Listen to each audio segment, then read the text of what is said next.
지난 4월 11일 일어난 경기도 광명시 신안산선 붕괴 사고. 공사 도중 현장이 순식간에 무너지고 도로가 갈라지는 어처구니 없는 사고에 작업자 한 명이 목숨을 잃었습니다. 사고 발생 2달 반이 지났지만 아직 제대로 된 복구는 이루어지지 않고 있는 상황. 인근 주민들은 여전히 집에 돌아가지 못하고 있습니다. 이게 우리 마당이거든요, 이게. 마당은 여기저기 갈라져 금방이라도 무너져 내릴 듯 매우 불안해 보입니다. 채 10걸음도 떨어지지 않은 곳에는 붕괴 사고에 참혹했던 현장이 그대로 남아 있었습니다. 사고 발생 지점 바로 앞 상가는 2달째 모든 손해를 떠안고 있습니다. 여기 완전히 지금 2달 넘게 지금 비어있는 상태인 거죠? 2달 사고 이후로 지금까지 비어있고 영업을 못하고 있는 상태예요. 완전. 뭐 이렇게 다 썩어 있잖아요, 보시다시피. 사고 지점 양쪽으로 운영하는 식당과 집이 위치한 피해 주민은 안전 문제로 통제 중인 자신의 집에 잠시 방문 허가를 얻고 찾아갔습니다. 2달 만에 방문한 집의 상태는 말이 아닙니다. 이 불을 켜도요, 불이 들어오질 않아요. 불뿐이 아니고요, 물도 안 나오고 가스도 안 들어오고 이런 상태예요, 지금. 안 나와요. 전혀 안 나와요, 물이. 그날 이후로는 물이 뭐. 생활 자체를 여기서 할 수도 없네요. 아니, 당연히 할 수가 없죠. 여기서 어떻게 하겠어요? 썩어가지고 물이 흘러내렸잖아, 이게. 냄새나서 그냥 다 썩어버렸어요, 다. 전기도 수도도 공급되지 않는 흉가 같은 집에는 벌레들만 가득합니다.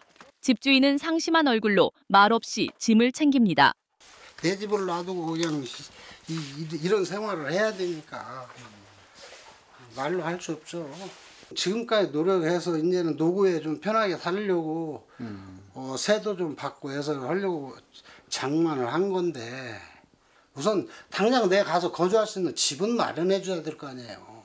하루 10만 원 지원받던 숙식비마저도 지난 22일 이후로는 종료됐습니다. 인근 마을도 상황은 마찬가지. 안전상의 이유로 출입이 제한된 건물 외벽 곳곳엔 갈라진 틈새가 보입니다.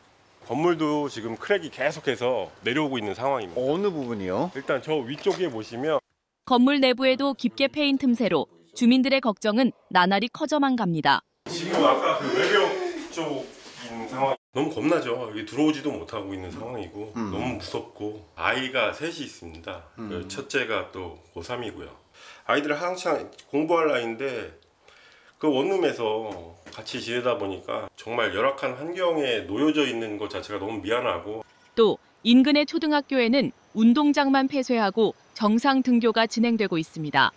여기가 학교잖아요. 여기가 운동장이에요. 운동장까지 여기에 벌써 위험하다고 다 펜스를 쳐놨는데도 애들이 지금 몇천 명이잖아요. 그걸 학교에서 보내라는 거예요. 그래서 엄마들이 뭐라고 얘기했는데도 아무 소용이 없는 거예요.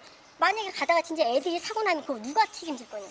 신안산선 지하터널이 지나가는 곳에 위치한 아파트 주민들은 공사로 인한 집안 침하로 인해 불안감을 호소합니다. 이게 지금 땅 꺼짐 때문에 약 6cm 정도 침하가 이루어진 거예요. 이게 원래 수평이었다는 거죠? 네. 이 건물에 대해서 전체적으로 구조안전 진단을 받은 겁니다. 지금 현재 2등급 판단이 됐다.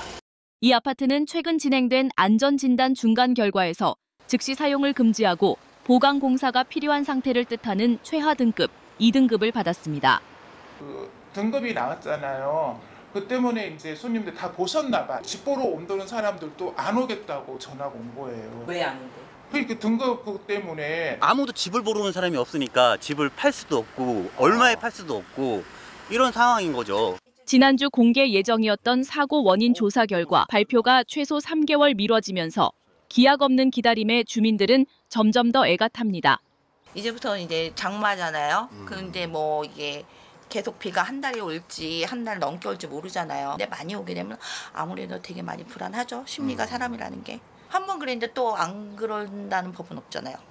아파트 시공사 측은 주민들에게 보수 방안에 대한 검토가 예정되어 있으며 보상 협의를 진행 중이라는 취지의 입장을 밝혔습니다. 사실 이런 사고는 대형 사고잖아요. 본인이 갑자기 집에 살고 있다가 갑자기 어느 날 집을 떠나서 살 수밖에 없는 그런 현실인데 그렇다 그러면 과실로 인해서 발생한 어떤 손해는 당연히 배상을 해야 되죠. 그래서 이거는요 또 배상액도 중요하지만 신속한 배상이 더 중요합니다.